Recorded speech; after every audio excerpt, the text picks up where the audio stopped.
Just one more minute.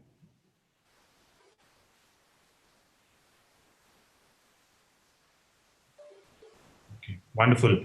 So, very good evening, ladies and gentlemen who are joining us from Southeast Asia, and good afternoon, ladies and gentlemen who are joining us from Indian subcontinent. Very warm welcome to EQ webinar on financing renewable energy, the financing environment on renewable energy industry projects in the Southeast Asian region. So, first of all, a brief introduction about ourselves as organizers. I'm Anand Gupta from EQ Magazine, and we are a 12-year-old company serving the renewable energy sector with our monthly publications in print and digital, daily newsletters, our daily updated news website, uh, and we have been very active in organizing conferences, webinars, events, trainings, product launches, buyer seller meets, etc. So definitely since 12 years, we have been serving the solar industry with a platform for awareness building, knowledge sharing knowledge gaining, provide a platform to professionals to interact with like-minded people, a platform where people can speak their mind and heart out, interact with like-minded people and businesses to get a platform to connect with each other and grow their businesses. So this has been our mission and vision. Now let us go to the context of today's webinar is renewable energy financing in Southeast Asia. So definitely it is important to understand the entire spectrum of financing. Let's say first, definitely the debt financing of utility scale projects and various aspects related to it, such as bankability, of the PTA, of the off-taker, various aspects related to it, financing the distributed solar or rooftop projects. As in a lot of parts of the world, the RESCO or the the OPEX business model is quite prevalent and promising, and also financing the of the off-grid or the mini grids or microgrid projects in the agriculture sector. Also, there are definitely financing opportunities. So we expect that from debt finance or equity finance point of view, we're going to cover all the aspects. Also, aspects related to exits, mergers and acquisitions, the tenure of debt finance available, the various kind of exit strategies, uh, the various kinds of innovative financing mechanisms, the rate of interest, and various important terms and conditions. What are the debt financiers' point of view? What are the equity financiers' point of view? What are the developers or investors' perspective to it? So I think all of these important topics, I expect the speakers, I'm sure the speakers would take up during the discussion. I'm very thankful to all of you who have joined us on this webinar, and I warmly welcome our distinguished panelist. Uh, First of all, I'm thankful to LV Nasution, spokesperson of Indonesian Renewable Energy Society, as a moderator. Along with him, I warmly welcome Mr. Albert Abraham Ling, founder, senior partner, Potter and Gates. Mr. Masato Abe, Economic Affairs Officer, Financing for Development, United Nations, ESCAP. Mr. Samrit Goel, founder and CEO, Solar Horizon Private Limited. Mr. Rishi Nair, Vice President, Positive Energy. Mr. Shiv Agrawal, Director, EEP, Sales Strategy and Finance, Solar, G Renewable Energy. And Mr. Thun Pung, Managing Partner of VCI Legal, General Secretary General of FICAC Vietnam, and Executive Vice Chairman of VAFI. Warmly, I welcome you all the attendees and all speakers. Let us set some basic rules. So I request all speakers to take around not more than 8 to 10 minutes per speaker for your speech or presentation. Uh, I request all the speakers to keep your video feed on at all times. Sorry, and all attendees, please keep your video feed off at all times. For the mics, I request only to be switched on by the speaker or moderator when you are speaking, and then please again unmute it. And make maximum use of the chat box for Q&As, networking, etc. If you have any presentation to share, please, you can do the presentation share by the screen share option. And this webinar is live on YouTube, so I'll share the YouTube link, which you can please repost on your social media and business media accounts for maximum views on the webinar on demand. So that's all from my side. Now I'll hand over to our moderator, LV Yani, to start with. Thank you. Thank you, Mr. Anand, and good afternoon and morning for some everyone. Today, the introduction of the topic has been introduced, and I would like to just introduce the first speaker, Mr. Albert Ling, the founder and senior partner of Porter & Gates, in which he will share the key challenges of doing local renewable energy project. Mr. Albert, the floor is yours. Okay, thank you, Avi. Let me share the screen.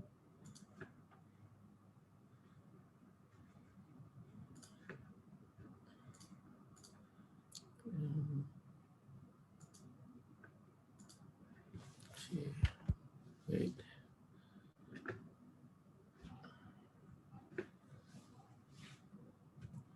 Hold on. Okay. Sorry. Let me just open up screen. Okay.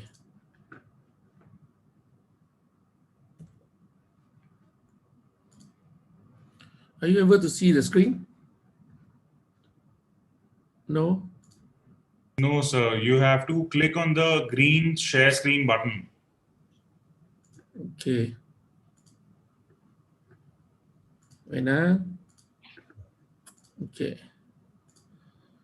Are you able to see the screen? Yeah. Now. All right.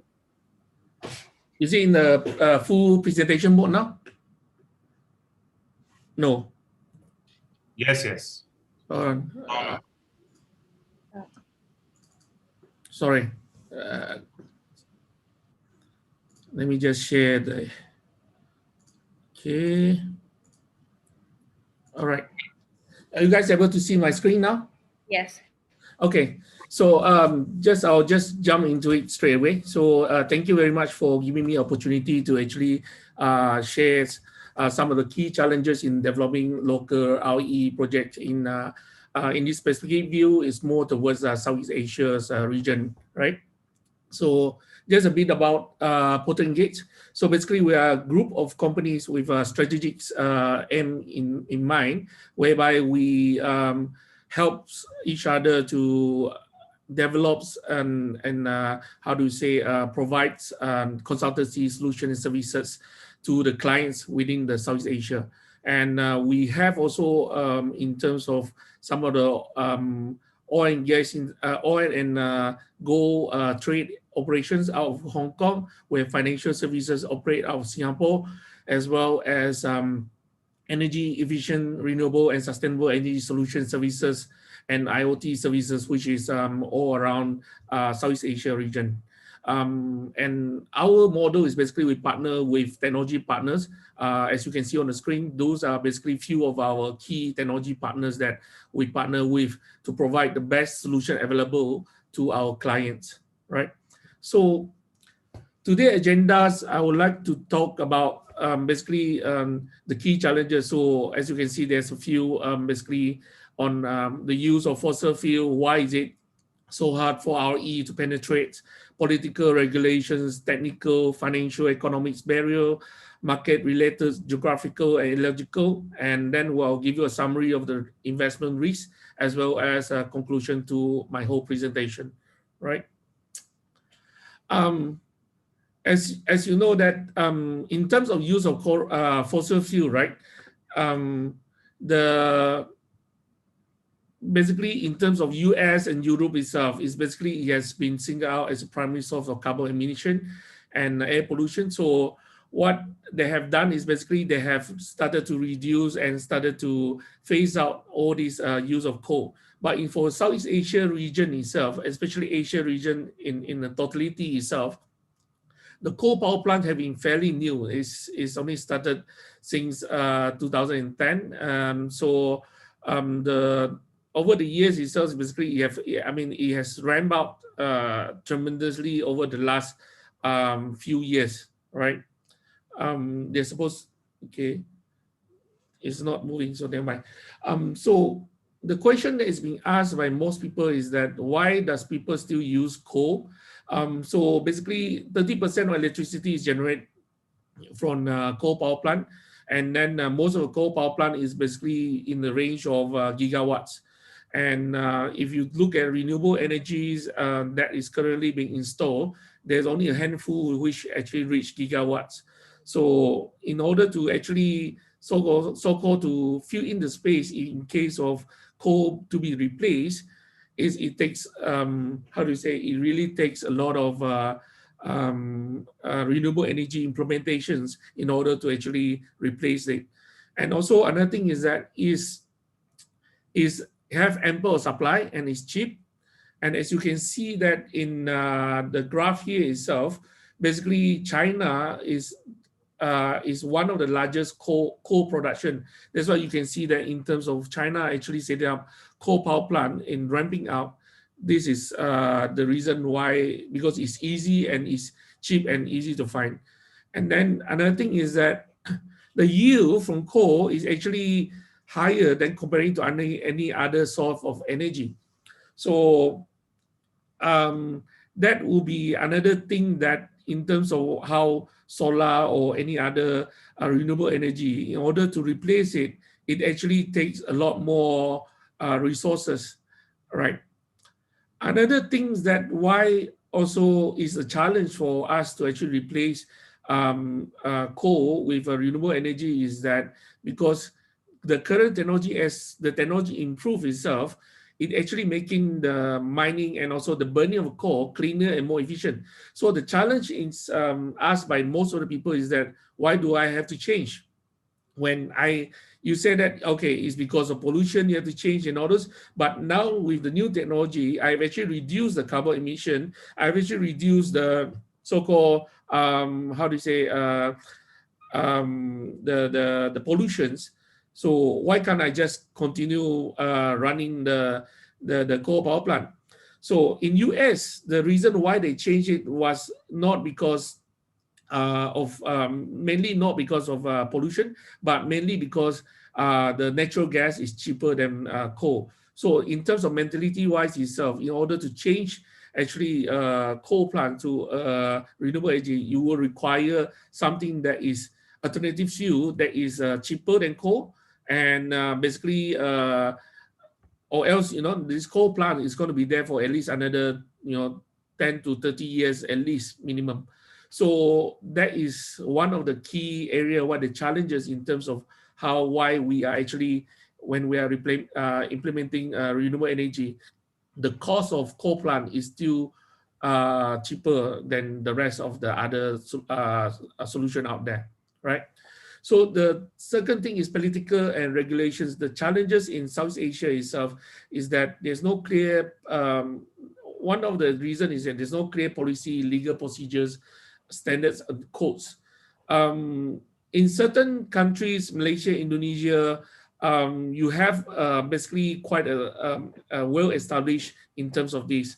But in others countries like Vietnam's and Cambodia's and basically Philippines, so these have not actually been really solidified. So it's still in a very preliminary stage. So that itself actually will so-called the setback itself. Basically, investors will not be interested in that because they are not very sure of how the whole things will change, right? And in the later slide, I will show you how this actually affect in terms of the technologies that will be to use, right? And then also without this itself, the investor will not be able to overcome some of the barriers that is in place, and also the predict in terms of the project revenue stream. So they can project. I mean, normally the thing is that when people are coming out with new projects, they can predict what are the revenue stream and all those. But by end of the day itself, whether that revenue stream is materialized or not is still a question mark. So that is something that the in terms of political regulations will basically create that notions, right? And also there's the technology risk, the adoption of renewable energies technology also is another issue, whereby the countries, because renewable energy does not actually generate so-called the cheap electricity. So in most of the cases, the country itself does not actually put much of effort into R&D to actually provide to research on the technology itself.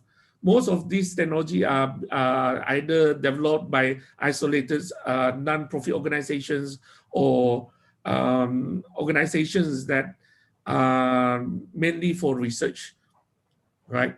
So that's why in terms of technology and regular risk itself is there, because there's no adoption of this technology. And then also in terms of defining the policy and private investment, that is also another issue as well, right? That without that, a lot of investors fail to invest into the project, right? Okay. The next one is basically technical. So in terms of adequate of technology infrastructure in place, that is also another challenges that we face by in Southeast Asia. So with that itself, the lack of training personnel, and then also because most of the technologies are actually in terms of renewable is pretty new, and there's not much of installation base. Most of the installation base is actually somewhere out there outside of Southeast Asia. So when it comes to the investment, you will need to actually bring the technology into Asia itself. So that is something that most of the people are not willing to adopt or invest into this technology, right? So and also furthermore, because it's imported, the technology is actually the cost is actually quite high, right? I'll skip on this. And financial. Sorry, you have like 1 minute left.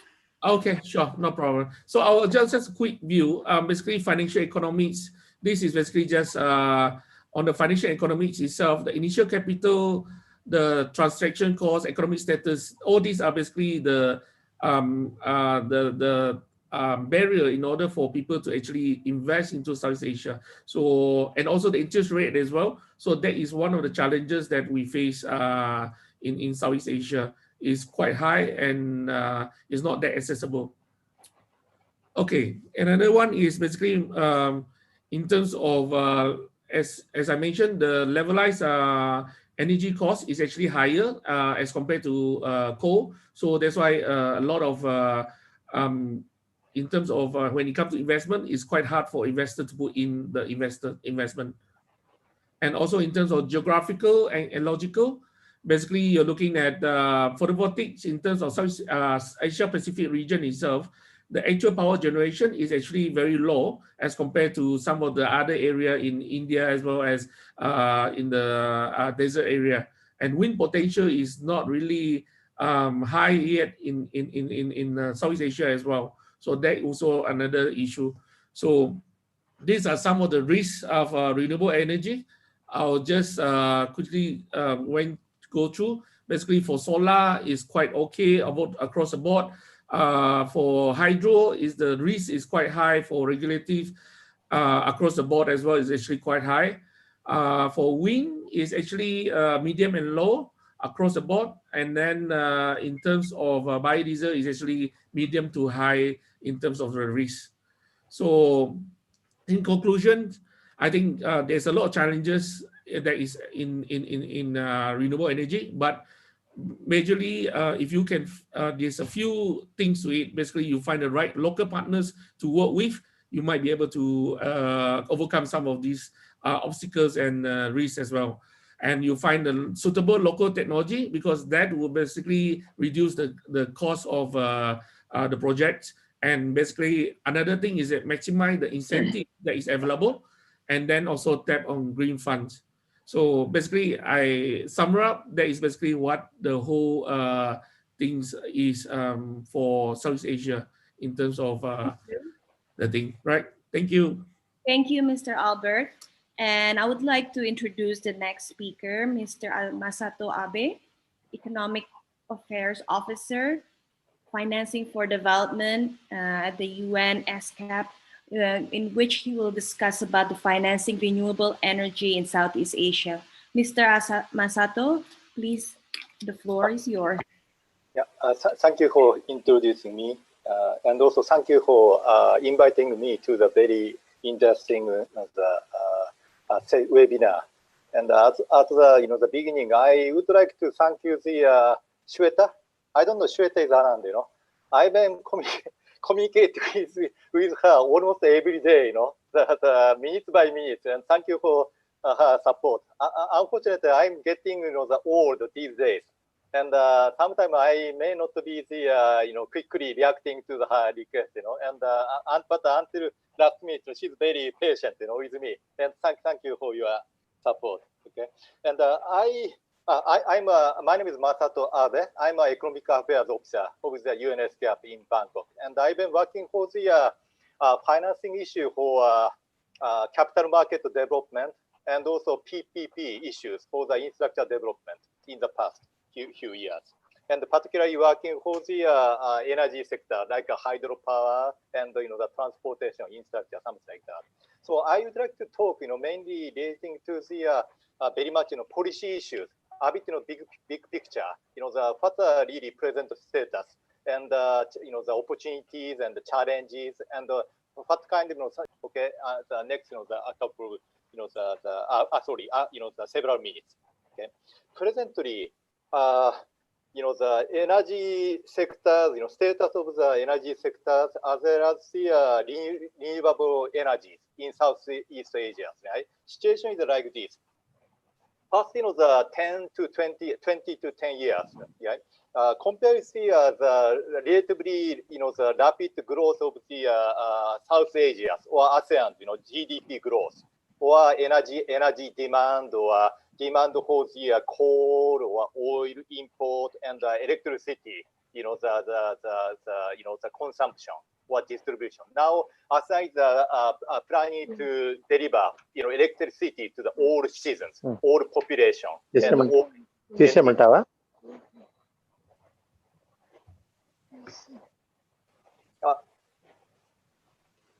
can I go on? Yeah. Yes, okay. Please. Yeah. Okay. The presently, the growth, right? Such economic growth, and also the demand for the energy, electricity, and also the oil or coal is increasing. The more than 80% growth past 20 years.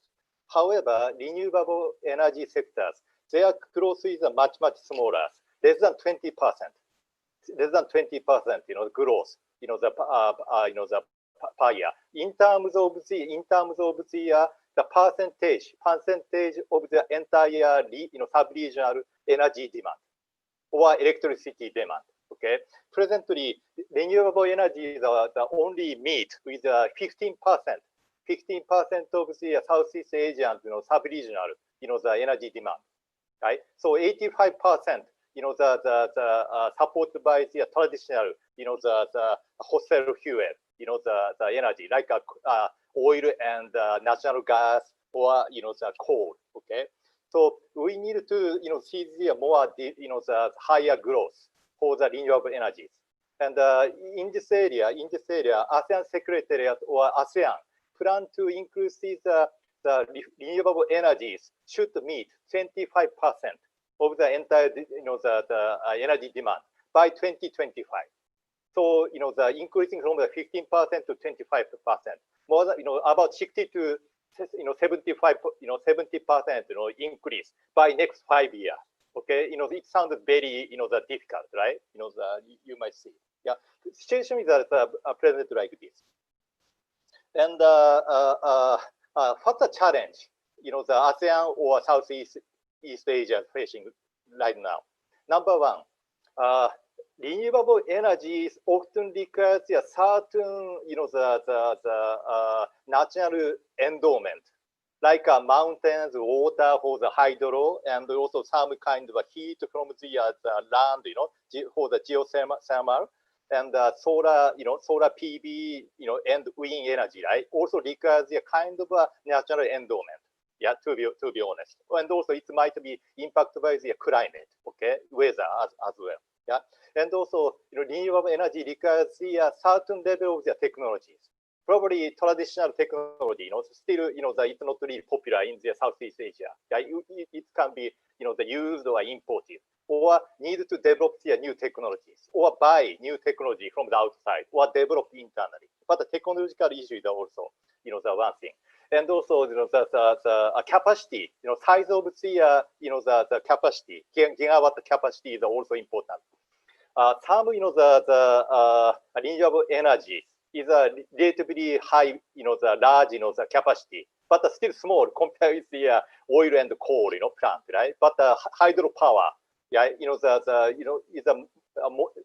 natural, the normally more, the larger than the the solar PV and wind, something like that. But compared with the coal and the natural gas and coal, right, size is still smaller. But often renewable energy sector lacking of the economies of scale, right? It the impact to the cost as well. Yeah, and also the renewable energy may need to have the kind of support, incentive, or environment, right, created mainly by the government. Yeah, some way safeguarding the high, the investment, cost, or the investment risk, right, or uncertainty. Yeah, that kind of things, the private sector cannot really, the work with, alone. So government, the support is necessary. Okay, and also, the presently, the COVID-19, this pandemic came, and this might impact positively to the renewable energy sector, but also negatively as well, because the price of the oil and coal, right, those, the commodities, tend to be strategic commodities, right, tend to be reduced under the slowing down of the commercial activities and the movement of people, everything, right? So this kind of thing might come in the positive way, but a negative way to the renewable energy as well. So once again, this is the now renewable energy sector is under the uncertainty, the uncertain, the period or era, right? So we need to know such a thing as well. And in addition to that, as I mentioned earlier, when we thinking about the renewable energy sector, we need to maybe divide the two categories, relatively larger size, kind of the segment, and the smaller capacity segment. Largest, the capacity segment is, for example, hydropower. But among the Southeast Asia, hydropower, the large scale hydropower might be possible only certain countries, because many countries are the ocean island countries in Southeast Asia. So I could see only, the Myanmar and Laos. Right? Laos is trying to be the ASEAN battery, or Southeast Asia's battery. The kind of strategy they are having, right? And some part of the Vietnam, probably Indonesia, some part, right? But many countries, they don't really have the much, capacity, the large, the hydropower, the capacity as well, right? So, we need to think about the some, different strategy to those to the, the larger scale, the capacity segment, and the smaller capacity, the renewable energy segment, like, the solar PV and, the wind. Okay, and also another, the characteristic we need to understand is that government is normally want to go to the hydropower, right? But they don't really want to, the step into directly support the solar PV and also the wind. So those sectors are mainly supported, financed by the private sector, right? So there is some clearly, the difference, the between them, right? Having Mr. Masato, yes. Apology, your time is running up. Would you kindly wrap up? Yes, I'm going to run it now. I'm just telling you my recommendation. by the way, this is my personal recommendation. What we need to do is that, right? We need to, suggest the ASEAN and the Southeast Asian countries, particularly to the government, the two strategies. Okay, those, the countries, inland countries like Myanmar and Laos. Okay, they have the untouched still capacity for the hydropower, right? They might focus mainly to see hydropower. But at the same time, ASEAN or Southeast Asian countries need to develop the kind of a region-wide, the strategy to further reducing the cost. Cost means that, not only, the kind of a monetary cost, but the transaction cost on the reducing the risk for the investment, right? Working together. But unfortunately, presently, those, the sectors, right? The money and the loan coming from the either from the private sector, or only from the private sector, or some, the international, the development agencies, like World Bank, ADB and JB, right, Japan and China. Okay, so the ASEAN countries, they need to develop their own strategy, yeah, to the reducing the cost and giving the safeguard to the private sector to support all the particularly solar PV and the wind, such a sector, or in the biogas, such a sector. Okay. So yeah, having said so, I want to conclude. I want to conclude my session. Thank you. Thank you very much for your presentation. And I would like to introduce the next speaker, Mr. Sam Goyal, the CEO and founder of Solar Horizon. He will share the barriers and challenges for the financier when originating and appraising project in renewable energy. Hi, thank you, Elvi. Thanks a lot for the good moderation and to the speakers so far. Nice to be back on EQ International. So thanks for everybody for joining. Look, a quick introduction about myself. I am the founder and CEO of Solar Horizon. We are a Singapore-based rooftop solar developer that specializes in development, finance, and construction of megawatt scale projects on corporate customers, commercial and industrial customers. In Singapore, Malaysia, Indonesia, Philippines. We have been in this space for the last 8 or 9 years. I did not have any gray hair when I started my business. And suffice to say that solar has seen quite a journey, as some of the speakers have shared earlier. Our big fight used to be against fossil fuel. That's no longer the case. Frankly speaking, solar energy is the cheapest form of energy on this planet today, both from the rooftop and on ground. When we talk about LCOEs or levelized cost of electricity, there's only been one way, down. So I am very happy and proud that my company has survived the storms. We are an entrepreneurial group set up by some partners who have been doing CNI or commercial industrial solar for a very long time now. So I'm going to talk about, look, I don't have any slides, we'll just have a chat today. Some of the main barriers with funding these things, right? Funding these projects. The situation is that there is actually a lot of capital available in the market for solar energy, for renewable energy. I'm going to talk about solar because I'm a solar guy. So finding the money isn't the problem. There's a lot of it out there. But getting the money from the bank past all the value chains into the developer's hands and finally on a rooftop, that's where the challenge is. Some of the main challenges, number one, scale, right? Back in the day, just what, 4, 5, 7 short, 6 short years ago, 1 megawatt of solar used to cost $2 million USD. Today, it costs 52 cents, 520,000. Okay. What happens is, that means the ticket size or the amount of funding per project. The project's the same size, the roof is the same size, but the finance required is much lower. So that poses a challenge because a lot of financiers have to do a lot of due diligence. Due diligence costs money. You need to look at the legal side, the regulatory, as Albert was saying, the country risk, as Masato-san was saying, but also a host of other things, from the technology to the off-taker, to the building, to various other things that cost money, that takes time. Now, unless a project has enough scale or enough ticket size, you can't justify $200,000 due diligence cost for a $5 million project. Because that's the margin a bank makes from its 5, 6, 7% debt financing. So in our distributed solar business, which is each project of 1 to 2 to 3 million, spread across different countries, scale becomes a real challenge. So how do you get past this, right?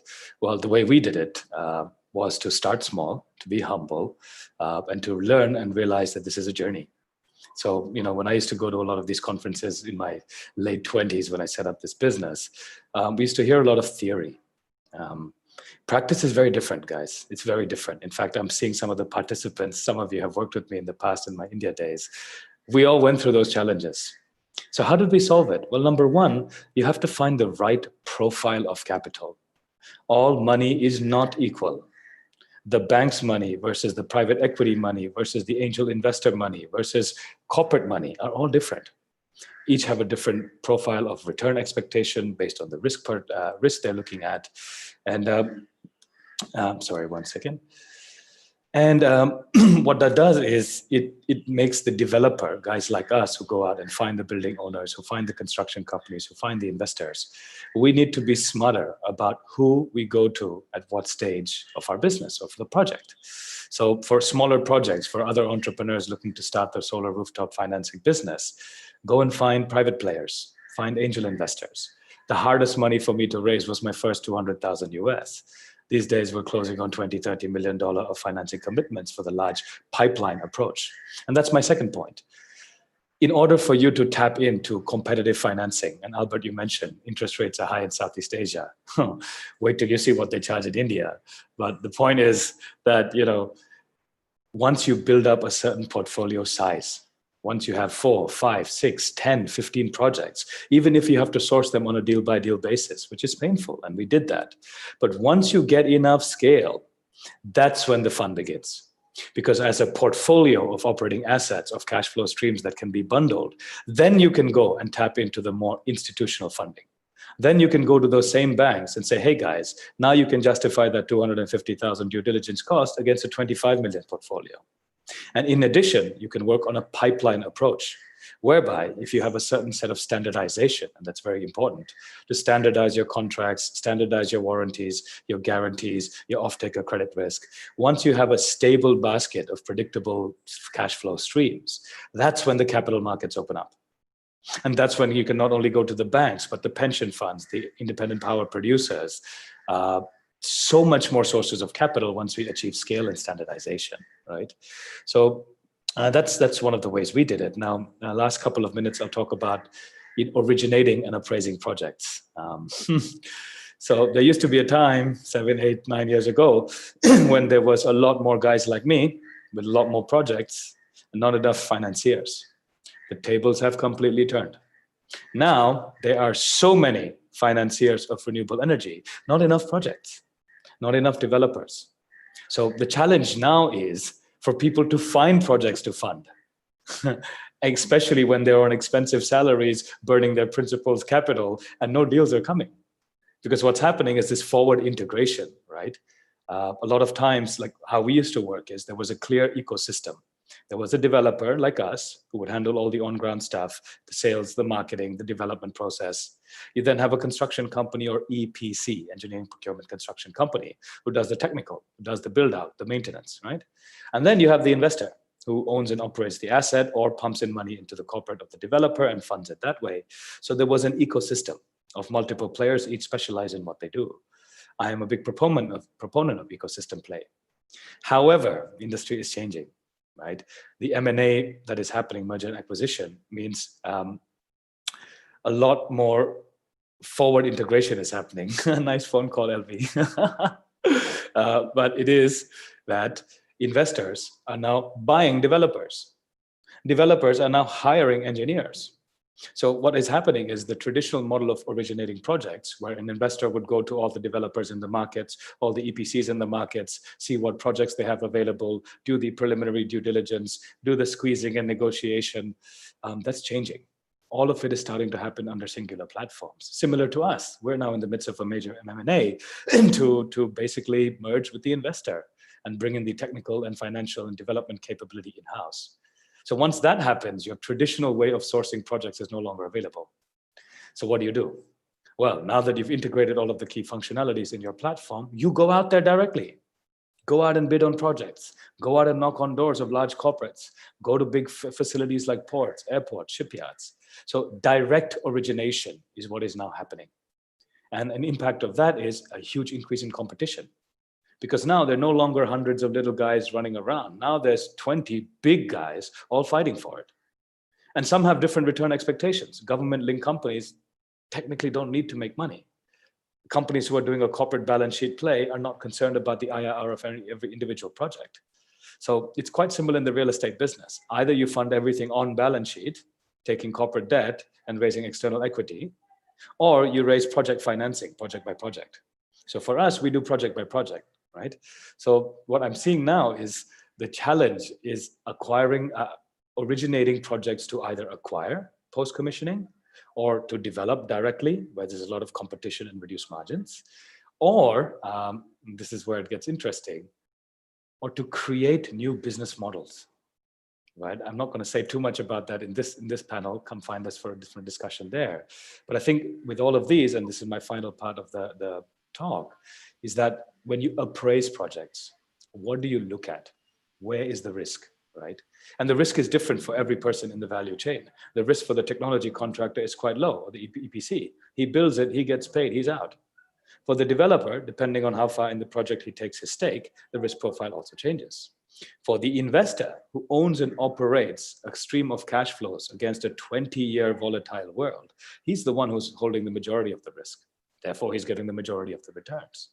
So from an appraisal perspective, where do you look at? Well, let's look at each piece of this chain. Look at the technology. As Albert mentioned, the technology is changing. Go for something that has a balance between low cost and efficiency. Number two, look at your off-taker. The person who is signing your PPA for the next 20 years, will they exist? Look at their balance sheets, look at their industry. The same companies pre-COVID are no longer bankable post-COVID. So you have to make allowances for black swan events, right? Hard to predict, but this is the nature of the game. And finally, get your numbers right.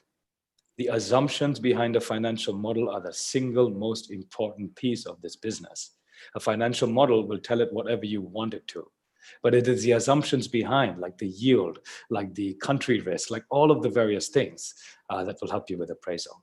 So to summarize, guys, I always like to say that it's a very exciting space to be in renewables.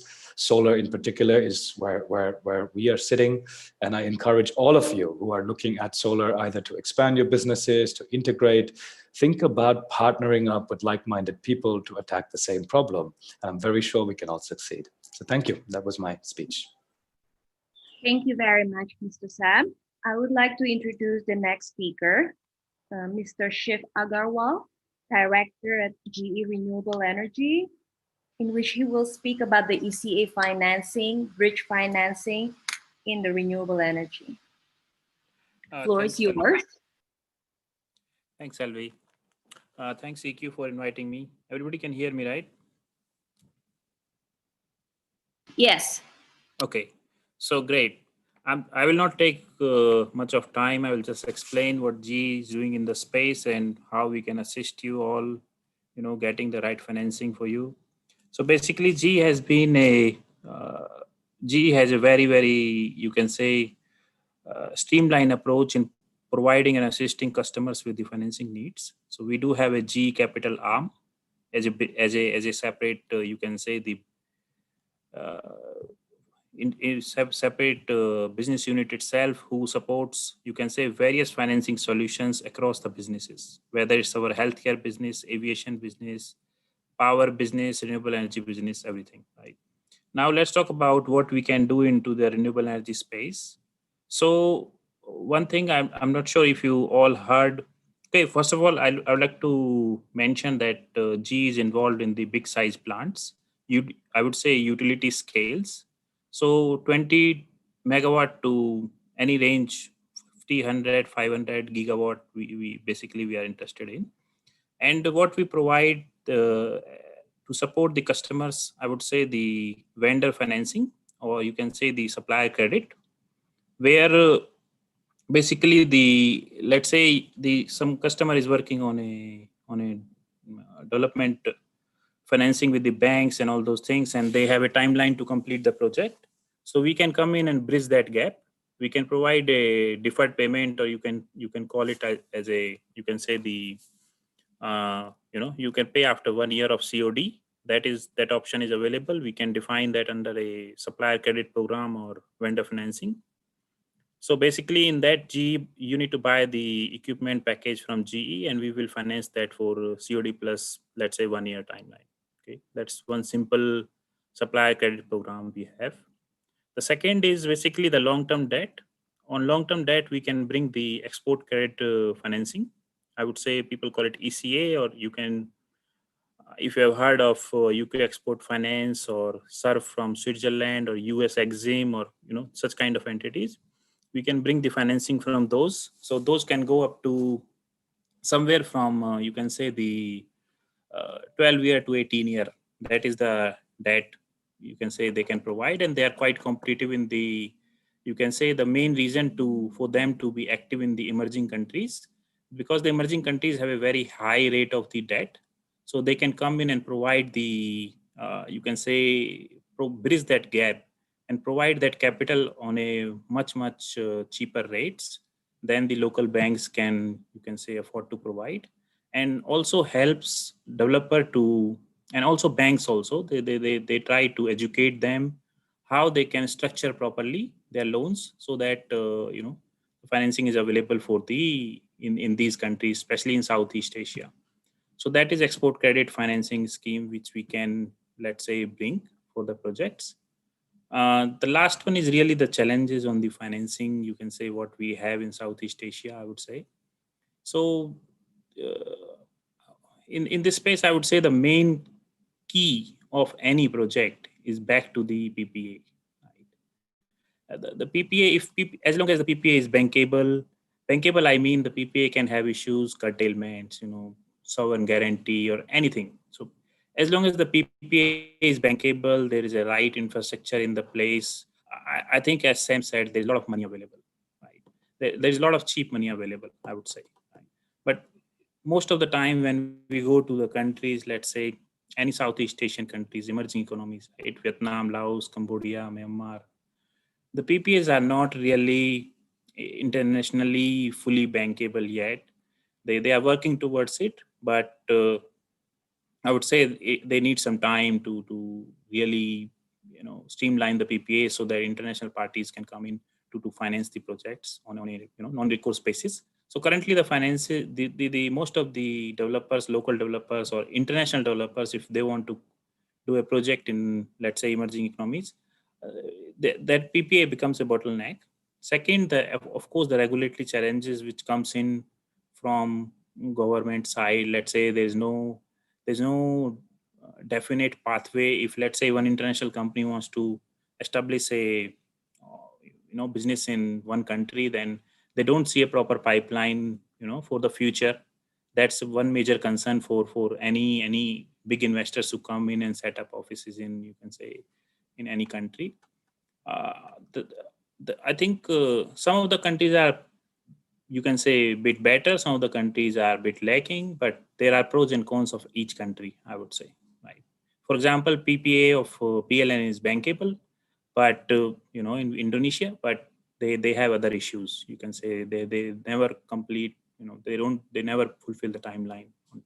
Really. So that has been a challenge for any investor to come in Indonesia.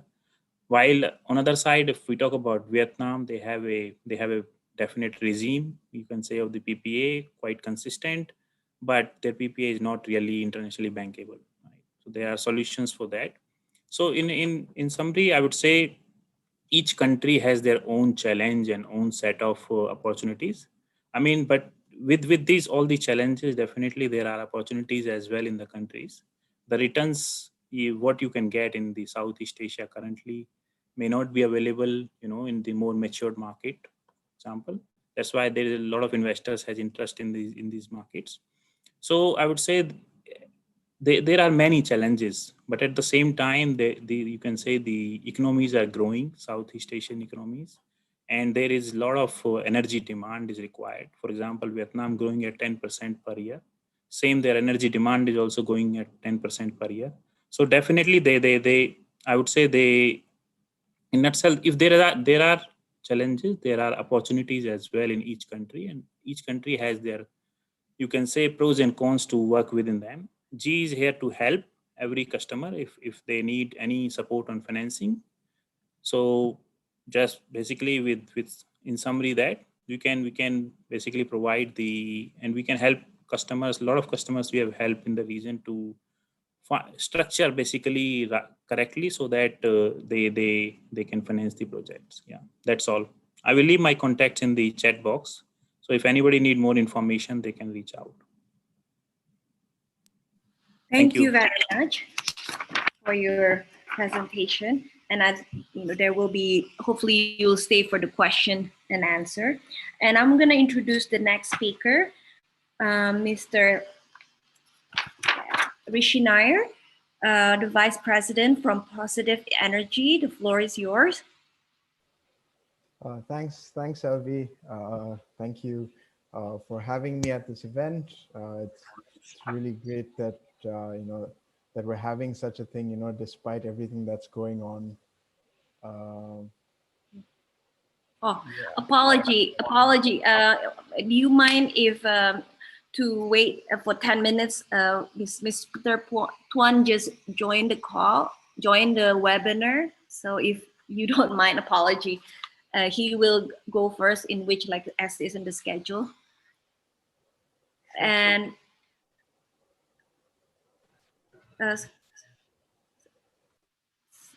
Mr. Tuan. Okay, so do you have a presentation, Mr. Rish? Yes, I do. Okay, Mr. Tuan, do you mind unshare yours? Yes. Thank you. Apology. Okay, please continue. All right. Yeah, I just wanted to thank EQ again for having Positive Energy and for having me on this panel. I'm actually really glad that I got to go after Sam and Shiv because you have that perspective of a developer and an investor on one hand and the other to see where you can join the dots. And I think that's really brilliant. So let me just share my screen.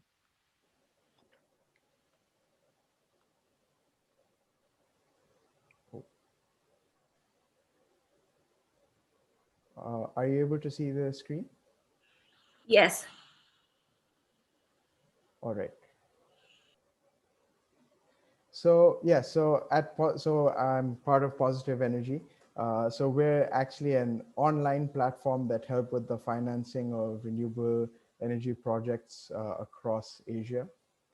So one of the what we obviously know that renewable energy is taking the forefront in terms of investments, and especially for the Asia Pacific region, where we hope to see between now and 2050 to see a $5.5 trillion investment in the sector.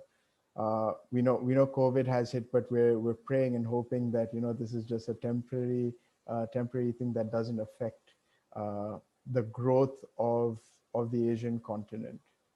And with this scale of growth, and with the number of projects that are there, and also with the number of investors, as both Sam and Shiv have described, there are obviously issues, especially on a deal-to-deal basis. Sam knows this very well.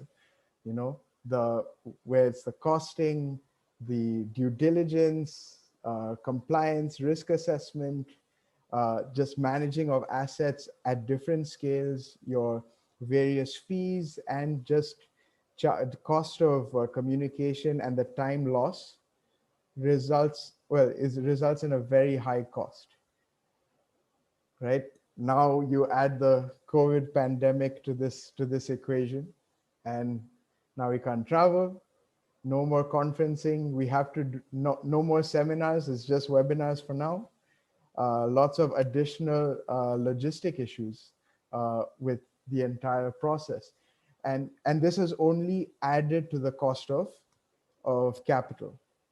Obviously, as LCOEs are going down on a much larger scale, we see this as a temporary blip. So that That is a good thing, but we don't. We want to see how the market functions once we hopefully get out of this situation, right? And so what that means is that you have all of these projects, you have all of these investors, but with all these scenarios, with these issues, there what ends up happening is it's kind of like an hourglass where you have multiple projects, but then in the time required for them to be set up or commissioned, it doesn't happen, right? So what do you do then, right?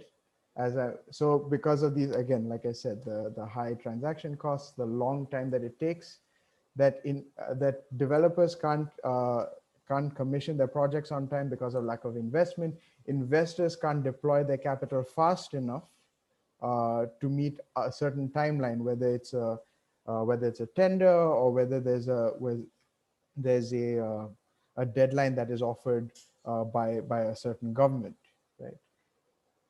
And so that's where we like to say we have a solution where it's more novel, right? Where we're taking newer technology, but then molding it or marrying it with older business or financing practices. We want to change that around. So that's why we built this platform. Uh, so this platform basically helps you to standardize your information, right? Sam was talking about scale. The scale is clearly defined, uh, where you're standardizing each and every single project, whether it's solar, wind, hydro, biomass, biogas, to the not only an investor but the right investor.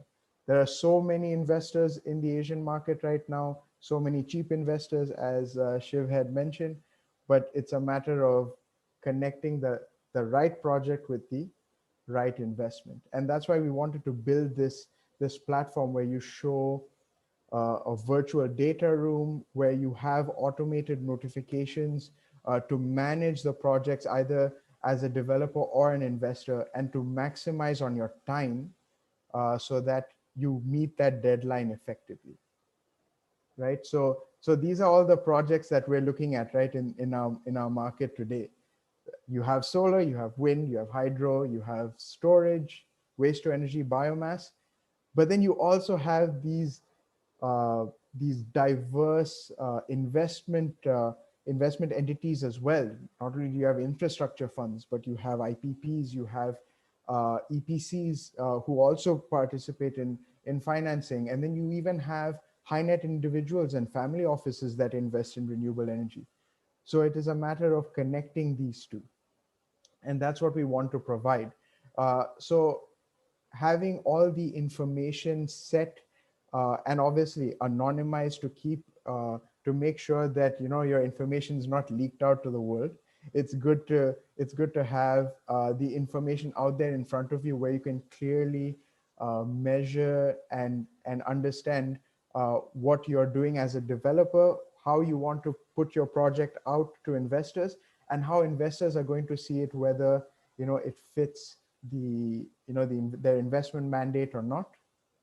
So let's just take one of our markets, Vietnam. Shiv has talked about Vietnam, and I want to go further and talk about it some more. So Vietnam has a lot of, like, I would say, are one of the rock stars in renewable energy in Asia right now in terms of how they plan to grow. Uh, and from that, we have seen also, as Shiv has mentioned, there are some good qualities and some bad qualities, right? Uh, One of the most attractive markets, but also in terms of the framework, especially the feed-in tariff and the off-takers, especially with credit ratings, that can be a bit of an issue. So now we have to find type of right type of investor for this kind of market, someone that would either know about the market and also be able to mitigate these issues that are standard with the Vietnamese market. Not just Vietnam, you have India, you have Myanmar, you have Cambodia, you have the Philippines, Indonesia, and all of these are catered to specifically by our platform, where you have everything standardized, where everything is kept in a way that you can easily mitigate the issues as an investor, and also develop with a developer having access to the right investment, either if it's local or international. So now these boundaries have been broken with a, with an online platform. So that's what you do. It's as simple for a developer. So Sam, to put up a project, all you have to do is create a project, upload it to the financial models are all integrated and standardized, so it's easy to understand for all parties, and then it goes to investors of various mandates, right? And now not only are we dealing with small or single projects, now we also deal with platforms where you can put up your entire pipeline to show to investors, right? The problem, as you said, was scale.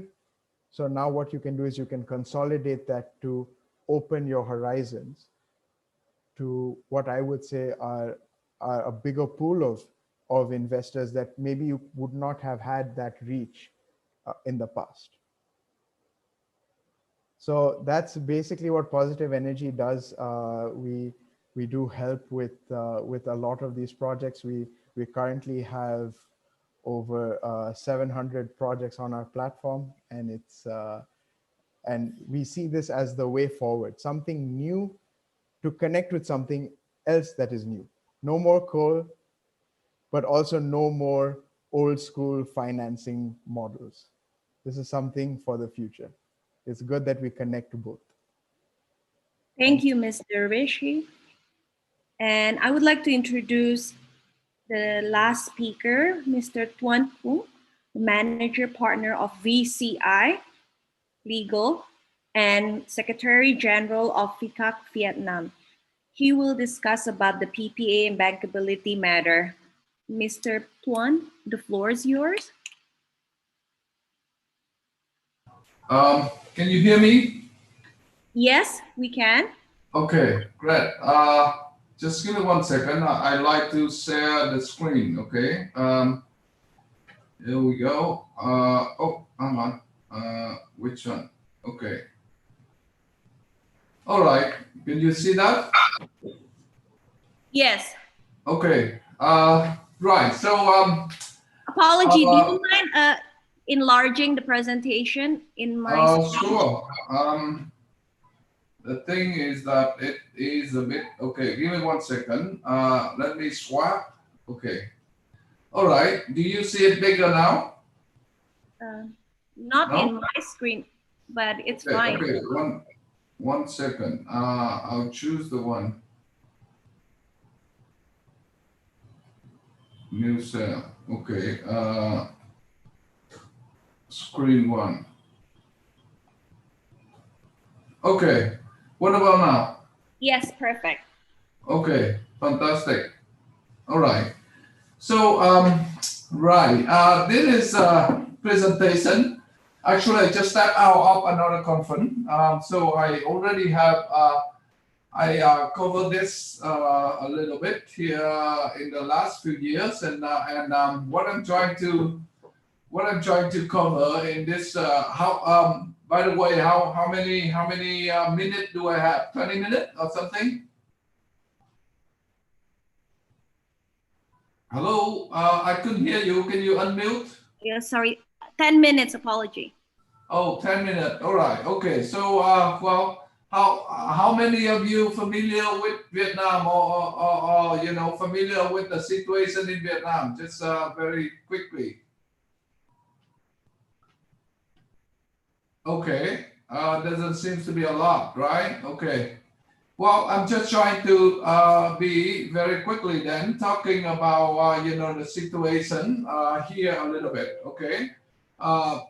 Very quickly, VCI Legal is a law firm that deals a lot with energy, renewable energy in the last 5-7 years. Okay, because of the recent surge of investment into renewable energy in Vietnam, and just in terms of sun, in terms of solar, we have like 10 times of the national plan installed in the last 2 years. Okay, and the situation is that because the tariff is good for solar, so everybody jump onto the bandwagon and try to get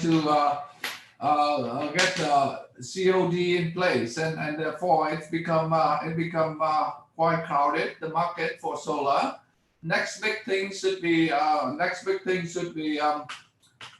wind, and the way it works is that they're going to offshore wind now, and the size of project is getting bigger and bigger together with the development of technology development in the last few years. So offshore, there's a couple of projects. They are trying to put together a 1 gigawatt kind of project up to 4 gigawatt offshore project from German, from UK, and from French and international developer, as well as local developer, which is representing, I would say, 75% of the installed capacity in renewable energy nowadays in Vietnam. All right.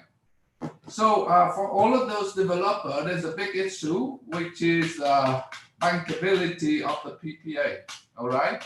I'm gonna skip through all of the the detail, but jump into the PPA. Reason being, very quickly, the PPA in Vietnam, you need to follow the standard format, which is something issued by the Ministry of Industry and Trade under the government guidance. So, and therefore, there's a template to follow. And in the template, you have terms which is rather rigid. You don't have all of the maneuverability, the room to negotiate is tight, and there are risks associated with that, whereby the dispute settlement mechanism is, according to the local regulation, you need to go to the MOIT, Ministry of Trade and Industry, to have the dispute settled. And that comes with an inherent conflict of interest, because MOIT is also the owner and the representative of the state, and it controls EVN, which is a national electric city company. Electricity of Vietnam, right? So, and that's the only buyer. That's a monopolistic buyer for the time being.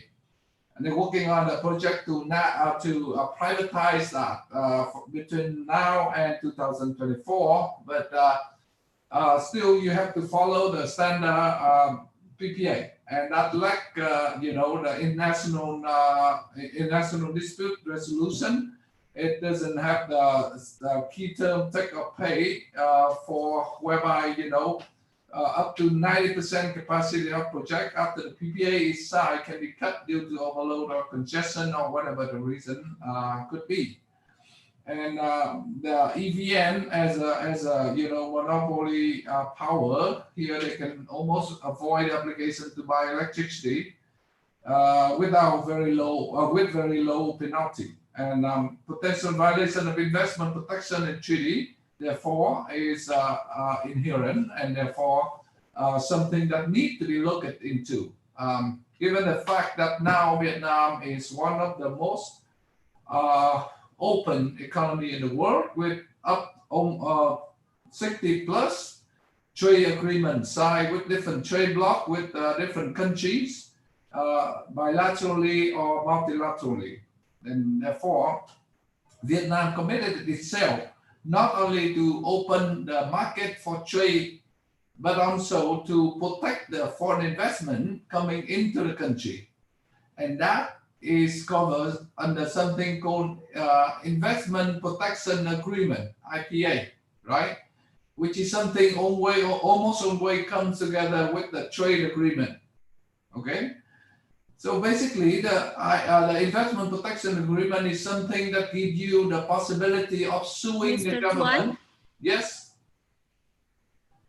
Yes? Can you hear me? Yes, sorry, it was cut All right, okay. So you have the opportunity as a foreign investor to sue the local government and bring it to the International Court of Arbitration.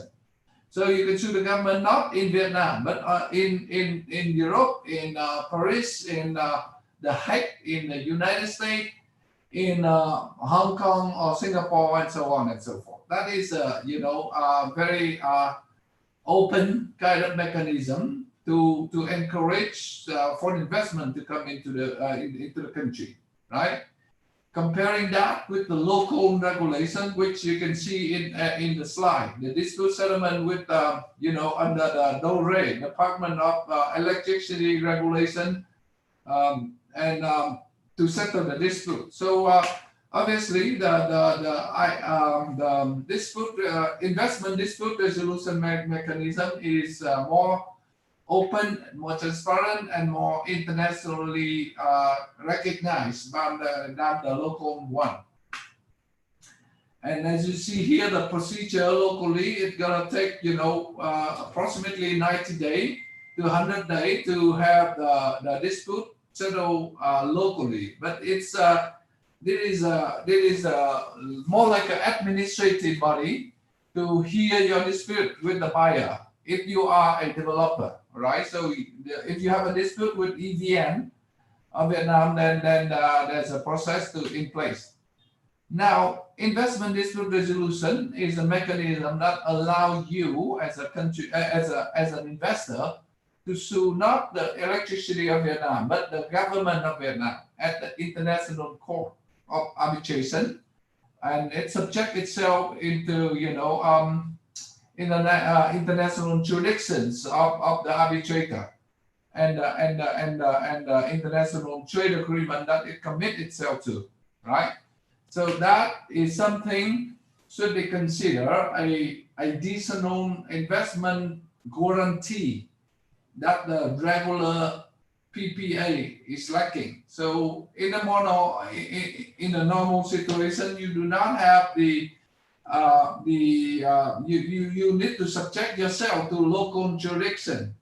In the investment protection context, you are subject yourself to international practice and international jurisdiction, and the matter and the dispute would be heard by the international arbitrator instead of the local court of different level, right? So that is something very legally very open that allow international investors to protect themselves.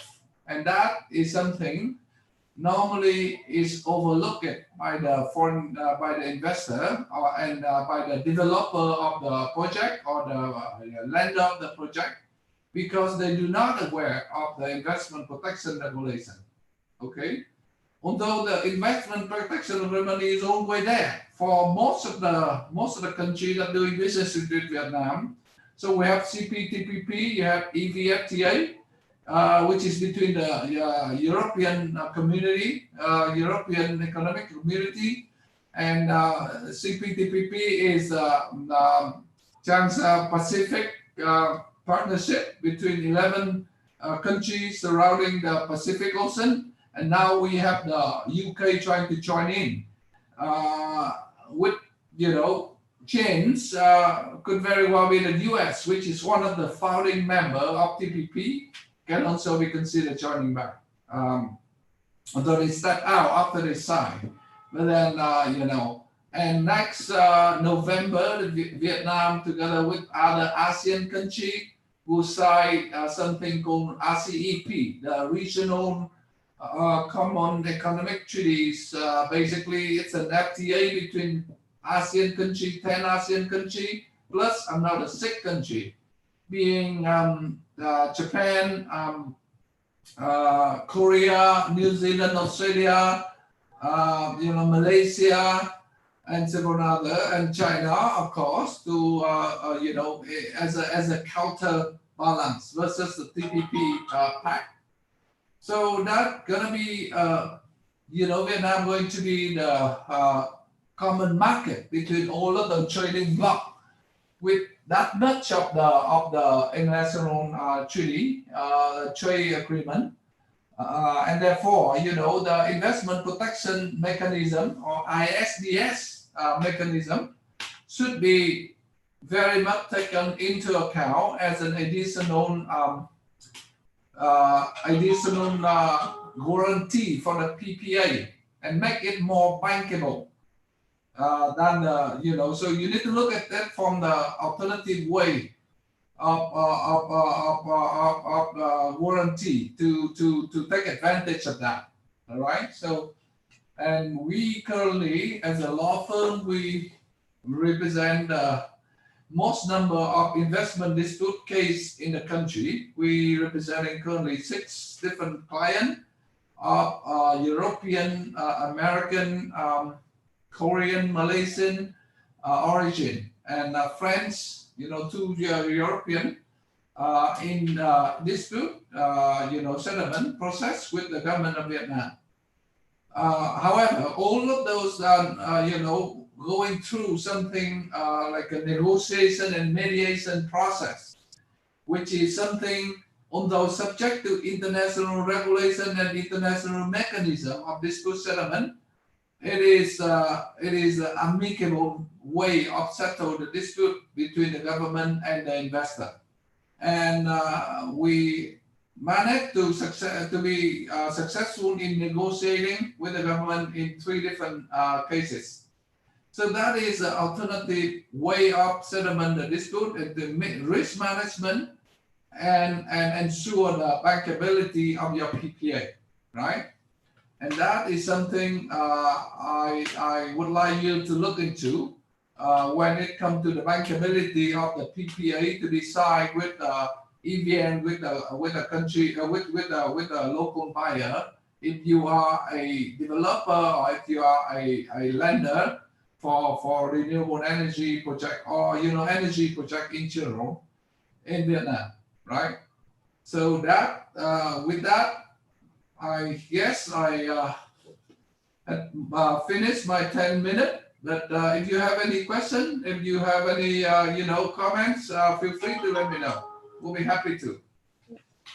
Thank you, Mr. Tuan, for sharing the great insight to the Vietnam market and the legal system on PPA.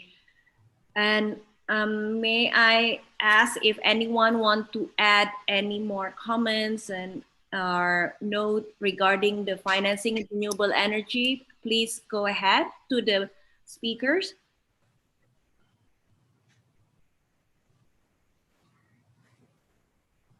No one? Mr. Tuan, you want anything else to add? I mean, I think that we could hear more things from you. Well, I'm just wondering how many of you have been to Vietnam or doing a project in Vietnam?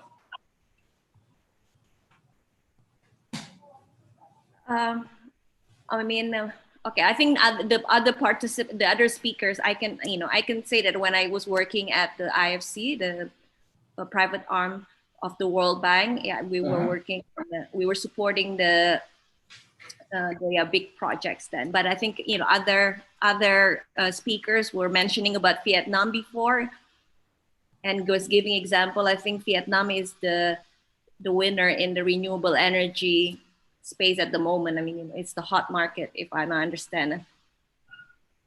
Right. There seems to be quite a few interests of regional and international developer coming to Vietnam lately, and the country is trying to build a new master plan called Master Plan 8. Master Plan number 8 to replace Master Plan number 7, which is more on the conventional energy portfolio. Like you see, 40% of that would be hydro, 35% of that gonna be coal, and only 10% would be renewable energy. Okay, and now renewable energy already more or less 10%. Hydro is now 35%. Biggest number is still coal, but that's going to be changed pretty soonly with the new Master Plan number 8. And Vietnam is facing a big problem with flooding, as you know, which is ongoing in the center of Vietnam. Huge, very high flood. And there are people who are, unhappy about hydro, and they're worrying about coal also. So it's a public concern, big concern now, is the environmental impact of the hydropower as well as coal-fired power plant in Vietnam, and therefore LNG and renewable energy becoming much more popular. And there is also even talk to have nuclear come back to the portfolio in the master plan of the nation. Vietnam is almost there to put together the first two nuclear power reactor in the Ninh Thuận province when it was rejected and putting off the cell. And now there are even talk to go back because of the coal power plant was considered dirty, and the hydropower becoming too much of the environmental problem for the country. So in the next, I would assume 5 years, renewable energy going to gather a lot of steams and continue going ahead with LNG and offshore wind going to be the big trend. While there are room for wind development now, but solar is overdeveloped in the last 5 years, right? So it is almost hit the ceiling, and now people have to switch to wind and LNG. As a matter of also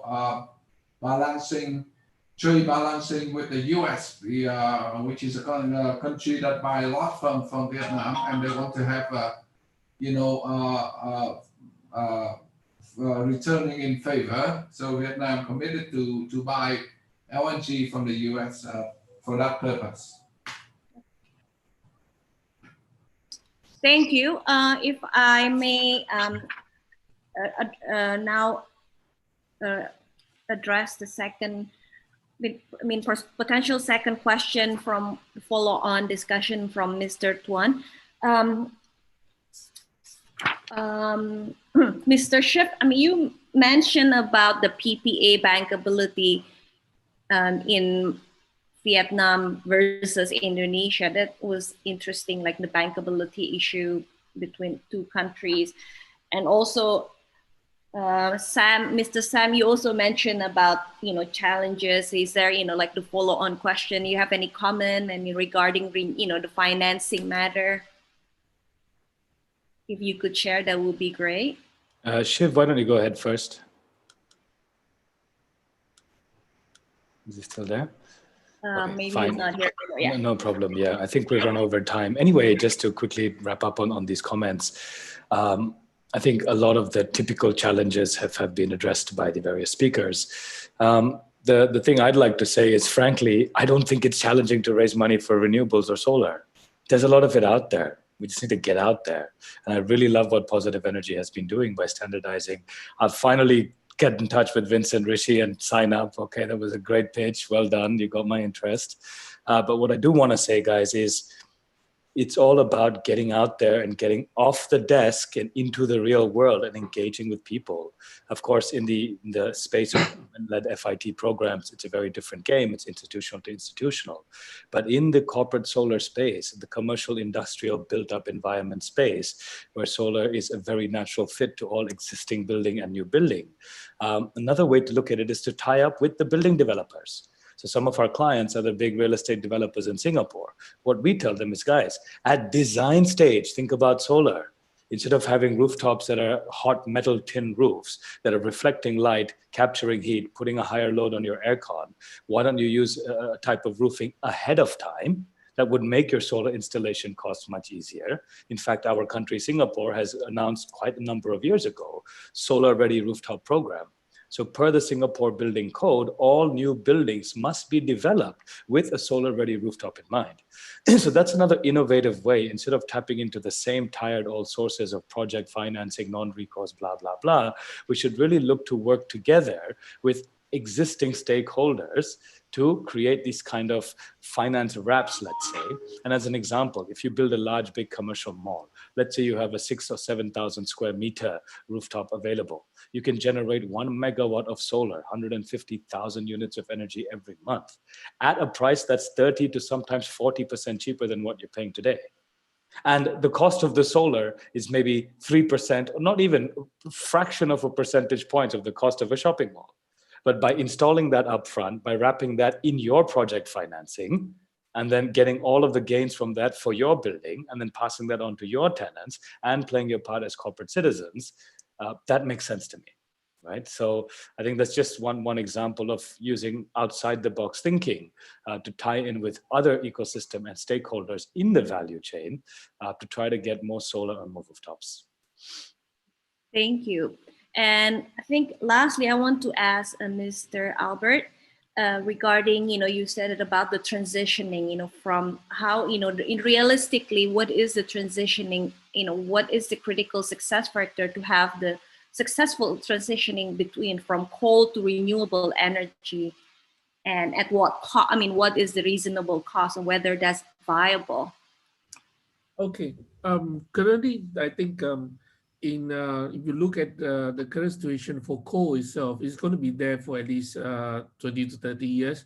And even like you see, Vietnam also are still putting in new coal plants as well as in their how to say economics plan. So what I'm actually currently working with some of the key players in the market itself is basically looking at hydrogen. You see, hydrogen currently using hydrolysis itself is basically you will need around 45 to 55 kilowatts of energy to produce one kilograms of hydrogen. So, but 1 kilogram of hydrogen only can produce around 33 kilowatts of energy in terms of calorie. So what happened is that we are now currently involved in active research. Yeah, I think everyone in the region now is actually jumping on this. And we are looking at producing hydrogen at 3 kilowatts per kilogram. That is the target that would make hydrogen a very, very interesting as well as a very affordable alternative fuel to coal. And once we hit that 3 kilowatt per kilogram, basically you can replace, you can retrofit the existing coal plants with hydrogen generator that can generate hydrogens and basically turn the coal plant into a hydrogen plant. So that itself is something that I think will be a game changer in the renewable energy, because if you're looking at it, even if you change a few of the coal plant to hydrogen plant, it basically is green energy already. It's totally green, and there's no emission. It's only by end of the day the output is water. So yeah, so that is basically, I would say that would be the direction where hydrogens will be the next big thing to look at in renewable energy. Thank you very much, Mr. Albert. Anyone else you would like to share? I think Mr. Anand is going to give a closing remark if there is no more comment. Hello, I raise my hand, yeah. Hello, can I make one comment? Sure. Yeah. Just like quickly. Yeah, I just quickly. I just want to respond to the Mr. Sam Goyal's earlier the remarks about the now, right? There is no the kind of a challenge to raise the capital for the solar project, right? Yeah, and this is a really the interesting comment to me, because other UN economists, right? I've been seeing that not such a strong growth in the renewable energy sectors, particularly Southeast Asia. Much the growth came from the hydropower sector, particularly from the low PDR, and somewhere in Myanmar, right? And the solar PV and the wind and other, also biomass, right? Kind of the renewable energy sector, their growth is not that high. Yeah, probably better than the other industrial sectors. But compare with the oil and the coal, traditional, conventional, the power generation, the sector, right? The renewable energy is not that great. Look, right? That is my understanding. However, by listening to those, the individual entrepreneurs' view and the sectoral view, right? We see some really, the encouraging, encouraging information. Yeah, and such attitude or action. Yeah, from those, the entrepreneurs, right? So I'm not trying to say any answer or anything, but I want to really, probably, the investigate in this thing. There could be some missing links or some missing opportunities, in this sector. I just want to share, the other UN economists about this, very interesting remark came from the Mr. Goyal. Thank you. Yeah, Masato-san, thank you. I just want to address that. First of all, I deeply appreciated you sharing your views, particularly from the UN's lens. The challenge I have sometimes is I feel that it's all about where your lens is, not yours, but where one's lens is, And of course, at a global level, renewables are still a fraction, not even we're not moving the needle really when it comes to fossil fuel usage. But for me, that doesn't matter. What matters is what are we doing? And just yesterday, the IEA, International Energy Agency, globally announced solar as the king of new energy. And by 2030, solar shall dominate all new energy production. So it's really interesting to me that when I was listening to your views, I made some notes actually, because sure, at a global level, it's clear hydro can generate more megawatts and has a higher plant load factor than solar. However, you can't stick a hydro plant on top of a building. I can't put a wind turbine on my house. And I think the way I always look at it is a holistic energy integration strategy. I loved what you talked about, the ASEAN integrated grid. From the talk we hear in the next 20, 30, 40 years, this might be a reality. We can actually use Lao as our battery. But by the time that happens, I'll probably be in the sky too. So in my mind, it's really about what can we do this year, next year, this decade, on that rooftop, on this piece of land, or using the integrated cogeneration. Albert, you talked about hydrogen. Very interesting. We've been hearing a lot about this. And just 2 months ago, I had no idea what green hydrogen was. I think the point I'm making is, if we look at a pure installed capacity, Masato-san, you are right. It seems when you look at an overall picture, not much is of taking on coal and fossil fuel. However, for example, I've been stuck in India for the last many months for my new Corona home. And in the country, I see solar panels everywhere. I see solar panels on homes, it's incredible. And just 7, 8 years ago when 10 years ago when I started my solar journey, I started in India. There was not much solar. So while still as a country, the energy mix is shifting, right? Now developers are having gigawatt scale pipelines that are being announced in the news. So in fact, I would love to connect with you, Masato-san, and we have a Zoom conversation offline, but thank you for sharing your thoughts. I think they were very, very well appreciated. Thank you, Dan. Yeah, the one more comment, right? Actually, also I'm working for some, tech entrepreneurship or digital entrepreneurship myself, right? By hearing your remark, Mr. Goyal, I think, our future also requires the much effort and contribution from the people like you, and also all other speakers, the Mr. Albert, the Mr. Leslie and Mr. Tuan, right? Those, tech and high-tech or tech, the technology-based entrepreneurs or those practitioners to support us, and like the economists like me, right, at the UN and checking all the data, something like that, checking that. That's why I think just following, those people's work, Okay, so I think I stop now. Yeah, but just to echo your sentiment, and I'd like to say that on behalf of all the speakers here, that guys, it's only by all of us working together can we solve this problem. right? And it is a problem. You know, COVID has taken the limelight, but we're in a climate emergency. We have been there for 20 years. The Arctic is drying up. So, I mean, we're all in this together, and I really appreciate, you know, groups like EQ giving us this platform to share our views and connecting all different people from all over the value chain. So thanks, guys. It's been a really nice presentation and a nice session.